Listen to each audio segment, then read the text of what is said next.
लोकसभा चुनाव 2024 के सर्वे ने मचा दी खलबली। जी हां दोस्तों, लोकसभा की 543 सीटों पर आया opinion poll.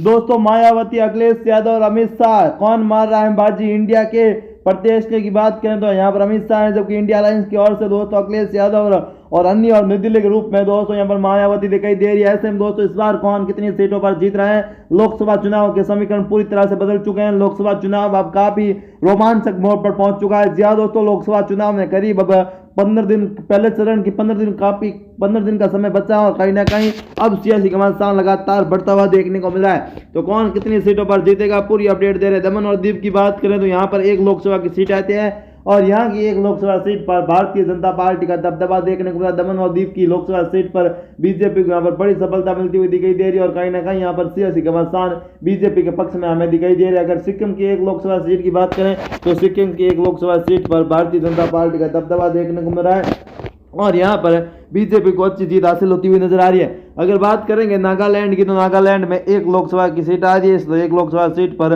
Bharatiya Janata party का दबदबा देखने को मिल रहा है। नागालैंड की एक लोकसभा सीट यहाँ पर बीजेपी जीतती हुई दिखाई दे रही है और बीजेपी को यहाँ पर बड़ी सफलता मिलती हुई दिखाई दे रही है। जम्मू और कश्मीर की 5 लोकसभा सीटों में से इंडिया अलायंस यहाँ पर 2 सीटों पर जीत रहा है, जबकि एनडीए यहाँ पर 3 सीटों के साथ बढ़त बनाते हुए नजर आ रहा है। जम्मू और कश्मीर में प्रधानमंत्री मोदी लगातार यहाँ पर काफी सक्रिय और यहाँ पर बड़ी सफलता बीजेपी को मिलती हुई दिखाई दे रही है। और त्रिपुरा की बात करें तो त्रिपुरा में 2 लोकसभा की सीटें आती है। त्रिपुरा की 2 लोकसभा सीटों पर भारतीय जनता पार्टी का दबदबा देखने को मिला। त्रिपुरा की 2 लोकसभा सीट यहाँ पर बीजेपी जीतती हुई दिखाई दे रही है। त्रिपुरा में भारतीय जनता पार्टी को यहाँ पर बड़ी सफलता मिलती हुई दिखाई दे रही है।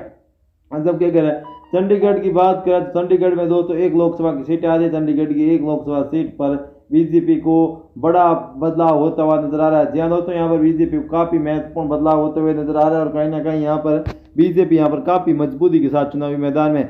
पंजाब की 13 लोकसभा सीटों की बात करें तो एनडीए 2 पर, जबकि इंडिया अलायंस यहाँ पर 11 सीटों के साथ चुनावी मैदान में। महाराष्ट्र की 48 लोकसभा सीटों में से इंडिया 44 पर यहाँ पर जीत हासिल करती हुई दिखाई दे रही है। जबकि अगर भाजपा की बात करें तो भाजपा यहाँ इंडिया अलायंस 4 सीटों पर, भाजपा यहाँ पर 44 सीटें महाराष्ट्र में जीतती हुई दिखाई दे रही है। उत्तर प्रदेश की 80 लोकसभा सीटों वाले इस राज्य की बात करें तो 76 पर एनडीए, जबकि 4 पर इंडिया अलायंस, जबकि मायावती का यहाँ पर खाता भी खुलता हुआ यहाँ पर नजर नहीं आ रहा है। जी हाँ दोस्तों, कहीं ना कहीं सियासी घमासान यहाँ पर काफी बढ़ते हुए दिखाई दे रहे हैं और बीजेपी को यहाँ पर बड़ी सफलता मिलती हुई हमें दिखाई दे रही है। झारखंड की 14 लोकसभा सीटों की बात करें तो झारखंड की 14 लोकसभा सीटों पर बीजेपी को यहाँ पर बड़ा फायदा हो रहा है। झारखंड की 14 लोकसभा सीटों में से एनडीए यहाँ पर 10 की 10 14 की 14 सीटें जीतती दिखाई दे रही है। बिहार की यहाँ पर 40 लोकसभा सीटों में से 39 पर एनडीए, जबकि यहाँ पर अन्य खाता यहाँ पर 1 सीट जाती हुई दिखाई दे रही है और यहाँ पर भारतीय जनता पार्टी को काफी बड़े बदलाव होते हुए नजर आ रहे हैं। कर्नाटक की 28 लोकसभा सीटों में से एनडीए यहाँ पर 26 पर, इंडिया अलायंस 2 सीटों पर यहाँ पर जीत हासिल करता हुआ दिखाई दे रहा है और यहाँ पर काफी बड़े बदलाव भारतीय जनता पार्टी को होते हुए यहाँ पर नजर आ रहे हैं। अगर बात करेंगे दोस्तों कर्नाटक की 28 लोकसभा सीटों में से एनडीए यहाँ पर 26 पर, इंडिया अलायंस यहाँ पर 2 सीटों के साथ चुनावी मैदान में यहाँ पर काफी मजबूत है और यहाँ पर बड़ी सफलता हासिल होती हुई नजर भी आना शुरू हो चुकी है। कहीं ना कहीं सियासी घमासान यहाँ पर काफी महत्वपूर्ण है।